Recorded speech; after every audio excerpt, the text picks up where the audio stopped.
Hi hello ಎಲ್ರಿಗೂ ಸ್ವಾಗತ ಸುಸ್ವಾಗತ ಮ್ಯಾಜಿಕ್ ವರ್ಡ್ಗೆ. ನಿನ್ನ ಜೊತೆ ನನ್ನ ಕತೆ ಧಾರಾವಾಹಿ ನಾಳಿನ ಸಂಚಿಕೆಯಾಗಿದೆ. ನೋಡೋಣ ಬನ್ನಿ. ಪ್ಲೀಸ್ ಸಬ್ಸ್ಕ್ರೈಬ್ ಮಾಡಿ, ಶೇರ್ ಮಾಡಿ, ಒಂದು ಲೈಕ್ ಕೊಡಿ, bell icon button all button press ಮಾಡೋದನ್ನ ಮರಿಬೇಡಿ.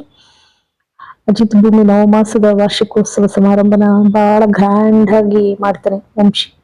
ಎಲ್ರು ಕೂಡ ಗಿಫ್ಟ್ ಅನ್ನು ಕೊಡ್ತಾರೆ.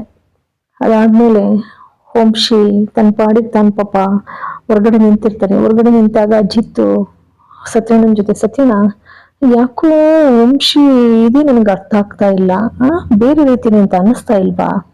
ನೋಡಿ ಅಲ್ಲಿ ಅವ್ಳ ಭೂಮಿ ಜ್ಯೂಸ್ ಇಟ್ಕೊಂಡು ಓಡಾಡ್ತಾ ಇದ್ದಾಳ ಅವನ ಹಿಂದೆ, ಏನಿರ್ಬೋದು? ಅದಕ್ಕೆ ಸತ್ಯನ ಹೇಳ್ತಾರೆ, ನಂಗೇನಪ್ಪ ಗೊತ್ತು. ಇಲ್ಲಿ ರೂಮ್ ನಲ್ಲಿ ಆಗ್ತಾನೆ ಭೂಮಿ ಅಜ್ಜಿ ಮತ್ತೆ ಸಂಗೀತಮ್ಮನಿಗೆ ಶಾಕ್ ಕೊಟ್ಟೋಗಿರ್ತಾಳೆ. ಆನಂತರ ಅರ್ಥ ಮಾಡ್ಕೊಳ್ತಾರೆ, ನನಗೆ ವಂಶಿ ಅಂದ್ರೆ ಬಹಳ ಇಷ್ಟ, ಸಂಬಂಧ ಬೆಳೆಸ್ಬೇಕು ಅಂತ ಇದೀನಿ ಎಂದಾಗ ಬೈದಿರ್ತಾರೆ ಸಂಗೀತ. ಅದಕ್ಕೆ ಆನಂತರ ಭೂಮಿ ಬಿಡಿಸಿ ಹೇಳ್ತಾಳೆ ಅಂಜುಗೆ ವಂಶನ ಯಾಕೆ ಮದುವೆ ಮಾಡ್ಕೋಬಾರ್ದು ಅಂತ ಹೇಳಿ. ಆಗ ಅಜ್ಜಿ ಮತ್ತೆ ಸಂಗೀತ ಇಬ್ರು ಕೂಡ ಆಗ್ಬೋದು ಅಂತ ಹೇಳ್ತಾರೆ. ಅದಾದ್ಮೇಲೆ ಇಬ್ರು ಅಜ್ಜಿ ಸಾಹೇಬ್ರ ಜೊತೆ ನೀವೇ ಮಾತಾಡ್ಬೇಕು, ಯಾಕೆಂದ್ರೆ ನಾನು ಏನಾದ್ರು ಮಾತಾಡಿದ್ರೆ ಅದಕ್ಕೆ ಏನೋ ಒಂಥರ ಆಡ್ತಾರೆ, ಅದಕ್ಕೆ ನನ್ ಕೈಲಿ ಆಗಲ್ಲ ಅವ್ರನ್ನ ಒಪ್ಸೋಕೆ, ಆಯ್ತು ಅಂತ ಹೇಳಿ ಅಂತಾರೆ. ಇಲ್ಲಿ ತೋಟದೊಳಗೆ ಅಜಿತ್ ಸತ್ಯಣ್ಣನ ಜೊತೆ, ಸತ್ಯಣ್ಣ ಈ ವಂಶಿ ಏನು ಹಾಗೆಲ್ಲ ಬಹಳ ಒಳ್ಳೆ ಹುಡುಗ ಅಂತ ಅಂತಿದ್ರಿ ಅಲ್ವಾ, ಆದ್ರೆ ನೋಡಿ ಅಲ್ಲಿ ಭೂಮಿ ಜ್ಯೂಸ್ ಇಟ್ಕೊ ಬಂದ್ಬಿಟ್ಟು, ನೋಡಿ ವಂಶಿ ಕುಡಿಲೇಬೇಕು ನೀವು. ಅದಕ್ಕೆ ವಂಶಿ ಯಾಕೆ ಕುಡಿಬೇಕು ನಾನು, ಈಗಲೇ ನಿಮ್ ಮಾತು ಕೇಳ್ಬೇಕಾ? ಅದಕ್ಕೆ ಭೂಮಿ ಹೇಳ್ತಾಳೆ, ನೀವ್ ಒಂದ್ಸಲ ಕಮಿಟ್ ಆದ್ಮೇಲೆ ಹೆಣ್ಮಕ್ಳುಗಳು ಬಿಡೋ ಮಾತೇ ಇಲ್ಲ. ಅದಕ್ಕೆ ಅಜಿತ್ ಹೇಳ್ತಾನೆ ಆ ಕಡೆ ಸತಿ, 3 ಸತಿನಲ್ಲಿ ಕಮಿಟ್ ಅಂತ ಎಲ್ಲ ಮಾತಾಡ್ತಾ ಇದ್ದಾಳೆ ಭೂಮಿ, ಏನ್ ಕಮಿಟ್ಮೆಂಟ್ ಸತಿನಾ? ಅದಕ್ಕೆ ಭೂಮಿ ಈ ಕಡೆ ತಲೆನೇ ಕೆಡ್ಸ್ಕೊಳ್ಳೋದಿಲ್ಲ, ಕುಡಿರಿ ವಂಶಿ ಅವ್ರೆ, ಕುಡಿಬೇಕು ಅಂದ್ಮೇಲೆ ಕುಡಿಬೇಕು. ಅಷ್ಟೆಲ್ಲ ಅಜಿತ್ ಬಂದ್ಬಿಡ್ತಾರೆ. ಬಂದಿದ್ದ ತಕ್ಷಣ ಜ್ಯೂಸ್ ಎತ್ಕೊಂಡು, ಪಾಪ ವಂಶಿ ಅವ್ರನ್ನ ಯಾಕಷ್ಟು ಫೋರ್ಸ್ ಮಾಡ್ತೀಯ, ಅವ್ರಿಗೆ ಇಷ್ಟ ಇಲ್ಲ ಬಿಡು, ನಾನು ಕುಡಿತೀನಿ, ಹೌದಲ್ವಾ? ವಂಶಿ ಅವರೇ, ನೀವು ನಮ್ಮಿಬ್ರು ನವಮಾಸದ ವಾರ್ಷಿಕೋತ್ಸವನ ಬಹಳ ಅದ್ದೂರಿಯಾಗಿ ಮಾಡಿದಿರ, ಇದನ್ನ ನನ್ನ ಜೀವನದ ಕೊನೆಯಸಲವರೆಗೂ ನಾನು ನನ್ನ ಭೂಮಿ ಮರೆಯೋದಿಲ್ಲ. ನಿಮ್ಮ ಮದ್ವೆನ ನಾವೇ ನಿಂತು ಗ್ರ್ಯಾಂಡ್ ಆಗಿ ಮಾಡ್ಕೊಡ್ತೀವಿ. ಅದಕ್ಕೆ ವಂಶಿ ಹೇಳ್ತಾನೆ, ಎಷ್ಟು ದಿನ ಅಂತ ಜೊತೆನಲ್ಲಿ ಇರ್ತೀರ ನೀವು ಅಂತ ಅಂತಿದ್ದಾಗನೇ ಇಬ್ರು ಮುಖ ನೋಡ್ಕೊಳ್ತಾರೆ. ಶಾಕ್ ಆಗತ್ತೆ ಇಬ್ರಿಗೂ ಕೂಡ. ಸರಿ ರೂಮಿಗೆ ಬರ್ತಾರೆ. ರೂಮಿಗೆ ಬರ್ತಿದ್ದಾಗೇನೆ ಭೂಮಿ ಅಜಿತನ್ ಮಾತಾಡ್ಸಕ್ ಹೋದಾಳೆ. ಅಜಿತ ರೇಗೆ ಬೀಳ್ತಾನೆ, ನೀನು ಈ ತರ ಎಲ್ಲ ನಡ್ಕೊಳ್ಳೋದು ಇಷ್ಟ ಆಗ್ತಾ ಇಲ್ಲ ಭೂಮಿ, ನೀನೇ ಹೇಳಿದೀಯ, ಹಾಗಾದ್ರೆ ಸತ್ಯಣ್ಣ ಅಂತೂ ಹೇಳಿಲ್ಲ ಅಂತ ಹೇಳಿದ್ದಾರೆ, ಹಾಗಾದ್ರೆ ನೀನೇ ನಮ್ ಕಾಂಟ್ರಾಕ್ಟ್ ಮದ್ವೆ ವಿಚಾರ ಹೇಳಿದೀಯ ನೀನು ಅವನ ಜೊತೆ? ಅದಕ್ಕೆ ಭೂಮಿ ಹೇಳ್ತಾಳೆ, ಏನ್ ಸಾಹೇಬ್ರು ನೀವು ಮಾತಾಡ್ತಾ ಇರೋದು, ನಿಮ್ ಮಾತಿನ ಅರ್ಥ ಏನು, ನನ್ ಮೇಲೆ ನಂಬಿಕೆ ಇದೆಯೋ ಇಲ್ವೋ? ಅದಕ್ಕೆ ಅಜಿತ್ ಹೇಳ್ತಾ ಇರ್ತಾರೆ, ಹಾಗಲ್ಲ ಸಾಹೇಬ್ರೆ, ಆಗುವಲ್ಲ ಈಗೂ ಅಲ್ಲ, ಇದೆಯೋ ಇಲ್ವೋ ಅಷ್ಟ್ ಮಾತ್ರ ಆನ್ಸರ್ ಬೇಕು ನನಗೆ. ಅದಕ್ಕೆ ಅಜಿತ್ ಹೇಳ್ತಾನೆ, ಇದೆ, ಆದ್ರೆ ಈ ವಿಷಯದಲ್ಲಿ ನನಗೆ ಯಾಕೋ ಬರ್ತಾ ಇಲ್ಲ. ಅದಕ್ಕೆ ಭೂಮಿ ಹೇಳ್ತಾಳೆ, ಬನ್ನಿ ಇಬ್ರು ಹೋಗೋಣ, ಹಾಗಾದ್ರೆ ಬನ್ನಿ ಕೇಳೋಣ ವಂಶಿ ಹತ್ರ. ವಂಶಿ ಹತ್ರ ಕೇಳೋಕೆ ಅಂತ ಬರ್ತಾರೆ.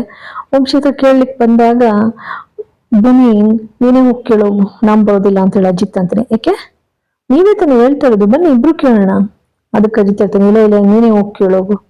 ಭೂಮಿ ಬಂದ್ಬಿಟ್ಟು, ವಂಶಿ ಅವ್ರೆ ಯಾಕೆ ನೀವು ಹಂಗೆಲ್ಲ ಮಾತಾಡಿದ್ದು, ಯಾಕೆ ನಮ್ಮಿಬ್ರು ಮದ್ವೆ ಬಗ್ಗೆ ನೀವು ಹಾಗೆಲ್ಲ ಮಾತಾಡಿದ್ ಸರಿನಾ? ಅದಕ್ಕೆ ವಂಶಿ ಹೇಳ್ತಾನೆ, ಅಲ್ಲ ನಾನು ಅದನ್ನೇ ಗೂಡ್ ಬಿಟ್ಟು ಯಾಕೆ ಬಂತು ಅಕ್ಕಿ ಅಂತ ನಾನು ಯೋಚನೆ ಮಾಡ್ತಾ ಇದ್ದೆ, ಯಾಕೆ ನನ್ನ ಮಾತಿನಲ್ಲಿ ತಪ್ಪೇನಿದೆ? ಅದಕ್ಕೆ ಭೂಮಿ ಹೇಳ್ತಾಳೆ, ನಿಮ್ಗೆ ಯಾರು ಅಂದವ್ರು ನಮ್ದು ಒಪ್ಪಂದದ ಮದ್ವೆ ಅಂತ? ಅದಕ್ಕೆ ವಂಶಿ ಹೇಳ್ತಾನೆ, ಹಾಗಲ್ಲ, ಯಾಕೆಂದ್ರೆ ಇವತ್ತಿನ ಸಂದರ್ಭದಲ್ಲಿ ಹೆಣ್ಣು ಗಂಡು ಪ್ರೀತಿಸಿ ಮದ್ವೆ ಆಯ್ತಾರೆ, ಇಲ್ಲ ಗೊತ್ತು ಮಾಡಿ ಮದ್ವೆ ಮಾಡ್ತಾರೆ. ಏನೇ ಆದ್ರೂ ಕೂಡ 2 ವರ್ಷ ಇಲ್ಲ 1 ವರ್ಷ ಇರೋದೇ ಹೆಚ್ಚು ಅವರು ಜೊತೆಯಾಗಿ. ಅದಕ್ಕೆ ಮತ್ತೆ ಜೊತೆಗೆ ಈಗ ಕರಾರು ಒಪ್ಪಂದದ ಮದ್ವೆ ಅಂತ ಹೇಳಾಕ್ತಾರೆ, ಅದು ಕೂಡ 1 ವರ್ಷ 2 ವರ್ಷ ಈ ತರ ಎಲ್ಲ ಆಗುತ್ತಲ್ಲ. ಹಾಗೇನಾದ್ರೂ ಇದೆಯೇನು? ಹಾಗೇನಾದ್ರೂ ಇದ್ರೆ ಅಕಸ್ಮಾತ್ ಏನಾದ್ರು ನೀವೇನಾದ್ರೂ ಬೇರ್ಪಟ್ರೆ ನಾನು ನಿಮ್ಮನ್ನ ಮದ್ವೆ ಆಗಕ್ಕೋಸ್ಕರ ಕಾಯ್ತಾ ಇದ್ದೀನಿ, ಅದ್ರಲ್ಲೂ ಜೇಬ್ನಲ್ಲಿ ತಾಳಿ ಇಟ್ಕೊಂಡು. ಅದಾದಿದ್ದಾಗೇನೆ ಭೂಮಿ, ವಂಶಿಯವರೇ ನೀವು ಈ ತರ ಎಲ್ಲ ಮಾತಾಡೋದು ಸರಿಯಲ್ಲ, ಏನ್ ಮಾತಾಡ್ತಾ ಇದ್ದೀರಾ ನೀವು?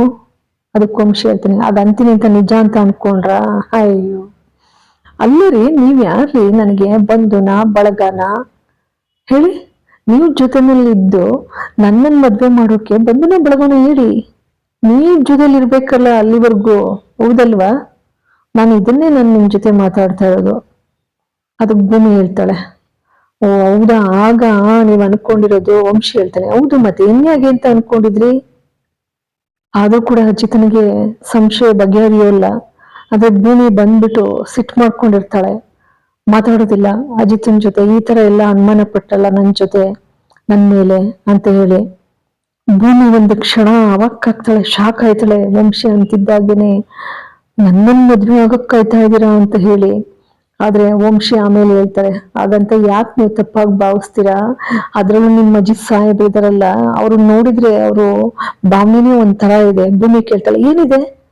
ಅಲ್ಲ, ನಿಮ್ಮ ಅಜಿತ್ ಸಾಹೇಬ್ರು ಸ್ವಲ್ಪ ಹುರ್ಕೊಡಂಗಿದೆ ನನ್ನ ವಿಚಾರದಲ್ಲಿ, ಹೌದಲ್ವಾ? ಕೇಳಿ, ಏನ್ ಅಜಿತ್ ಸಾಹೇಬ್ರೆ, ನನ್ನ ವಿಚಾರದಲ್ಲಿ ಹುರ್ಕೋತಿರಲ್ವಾ? ನನ್ನನ್ನು ಬೇರೆ ರೀತಿನಲ್ಲಿ ಭಾವಿಸ್ತಾ ಇಲ್ಲ? ಆದ್ರೆ ಅಜಿತ್ ಮಾತಾಡೋದಿಲ್ಲ. ಅಜಿತ್ನ್ಗೆ ಅರ್ಥ ಆಗ್ಬಿಡುತ್ತೆ, ಅಂದ್ರೆ ಭೂಮಿ ನನ್ನ ವಿಚಾರದಲ್ಲಿ ಅವನಿಗೆ ಅನುಮಾನ ಇಲ್ಲ. ಜೊತೆಗೆ ಭೂಮಿ ವಿಚಾರದಲ್ಲೂ ಕೂಡ ಯಾವುದೇ ಪ್ರೀತಿ ಪ್ರೇಮ ಅಂತದ್ದೇನೂ ಇಲ್ಲ. ಯಾಕೆಂದ್ರೆ ಸತ್ಯಣ್ಣನ ಜೊತೆ ಬಲವಂತ ಮಾಡ್ಬೇಕಾದ್ರೆ ಸತ್ಯಣ್ಣ ಜ್ಯೂಸ್ ಇಡ್ಸ್ಕೊತಾನೋ ಇಲ್ವೋ ತಡಿ ಅಂತ ಕೇಳ್ತಾ ಇದ್ರು. ಅಂತೂ ಇಂತೂ ಅನುಮಾನ ಪರಿಹಾರ ಆಯ್ತು. ಭೂಮಿ ದುಮ್ಮು ಅನ್ಕೊಂಡ್ ಬರ್ತಾಳೆ. ಬಂದ್ ಮಾತಾಡೋದಿಲ್ಲ ಅಜಿತನ್ ಜೊತೆ. ನನ್ನ ಮೇಲೆ ಅನುಮಾನ ಪಟ್ಬಿಟ್ರಲ್ಲ ಇವರು ಅಂತ ಹೇಳಿ. ಅಜಿತ್ ರಂಗೋಲಿ ಬಿಟ್ಟಿರ್ತಾಳೆ, ಭೂಮಿ ಬಿಡ್ತಾ ಇರ್ತಾಳೆ, ಇನ್ನು ಬಂದು ಕೂತಿರ್ತಾನಲ್ಲಿ ಸ್ವಲ್ಪ ಬಿಡಿಸ್ಕೊಂಡು. ಭೂಮಿ ಮನಸ್ಸಿನಲ್ಲಿ ಅನ್ಕೊಳ್ತಾರೆ, ಓಹೋ ನನ್ನ ಸಮಾಧಾನ ಮಾಡ್ಕೋಸ್ಕರ ರಂಗೋಲಿ ಬಿಡಕ್ ಬಂದಿದ್ದಾರೆ, ನಾನ್ ಕರ್ಬೋದಿಲ್ಲ ಇವ್ರ ಜೊತೆ. ಇವ್ರು ಹಿಂಗೆಲ್ಲ ಅನುಮಾನ ಪಟ್ಟಲ್ಲ ನನ್ ಮೇಲೆ, ನಾನು ಕರ್ಗೋಲ್ಲ, ನಾನು ಇವ್ರು ಏನೇ ನನ್ನ ಮನವೊಲ್ಸಕ್ ಬಂದ್ರು. ಭೂಮಿ ಹೋಗಿ ರಂಗೋಲಿ ಬಿಡಕ್ ಶುರು ಮಾಡ್ತಾಳೆ. ಬಿಡಿಸಿದಾಗೇನೆ ಅಜಿತ್, ಭೂಮಿ ಬಣ್ಣ ತುಂಬೇಕಲ್ವಾ, ಬದುಕ್ನಲ್ಲಿ ಬಣ್ಣ ತುಂಬಿದಾಗೆ ರಂಗೋಲಿಗೂ ಕೂಡ ಬಣ್ಣ ತುಂಬೇಕಲ್ವಾ ಭೂಮಿ, ನೀನ್ ಬಿಡು. ಅದಕ್ ಭೂಮಿ ಹೇಳ್ತಾರೆ, ಏನ್ ಬೇಕಾಗಿಲ್ಲ, ನಾನ್ ಬಿಡ್ತೀನಿ, ಹೋಗಿ ನೀವಿದ್ದು. ಅದಕ್ಕೆ ಅಜಿತ್ ಹೇಳ್ತಾನೆ, ಯಾಕೆ ನನ್ನ ಸಿಟ್ಟ? ನಿನಗೆ ಕೋಪ ಮಾಡ್ಕೋಬೇಡ ಚಿನ್ನ, ನೀನ್ ಈ ತರ ಇದ್ರೆ ನನಗೆ ಸಹಿಸೋಕ್ಕಾಗೋದಿಲ್ಲ. ನಿನ್ ಮುಖ ನೋಡಕ್ಕೆ ನನ್ನ ಕೈಲಾಗೋದಿಲ್ಲ. ಈ ತರ ಬೇಸರ ಮಾಡ್ಕೊಂಡಿದ್ರೆ ನನಗೆ ಬಹಳ ನೋವಾಗುತ್ತೆ ಭೂಮಿ. ಹಂಗೆಲ್ಲ ಮಾಡ್ಬಿಡೋ ಭೂಮಿ, ನನ್ ಜೊತೆ ಮಾತ್ ಬಿಡ್ಬೇಡ ಭೂಮಿ. ಆಯ್ತು ಹೇಳಿ ಏನು? ಭೂಮಿ ನೀನು ರಂಗೋಲಿ ಬಿಡು, ನಾನು ಬಣ್ಣ ತುಂಬ್ತೀನಿ, ಆಗ್ಬೋದಾ? ಅದಕ್ಕೆ ಭೂಮಿ ಕೊನೆಗೆ ವಿಧಿ ಇಲ್ದೇನೆ, ಆಯ್ತು ನಾನು ರಂಗೋಲಿ ಬಿಡ್ತೀನಿ, ನೀವು ಬಣ್ಣ ತುಂಬಿ ಅಂತ ಹೇಳ್ತಾಳೆ. ಅಜಿತ್ ಒಂದೊಂದಾಗಿ ಅವ್ಳು ಬಿಟ್ಟಂತ ರಂಗೋಲಿನೇ ಒಂದೊಂದು ಗೆರೆನ ಎಳ್ದು ಅವನು ಕೂಡ ಸರಿ ಮಾಡ್ತಾನೆ.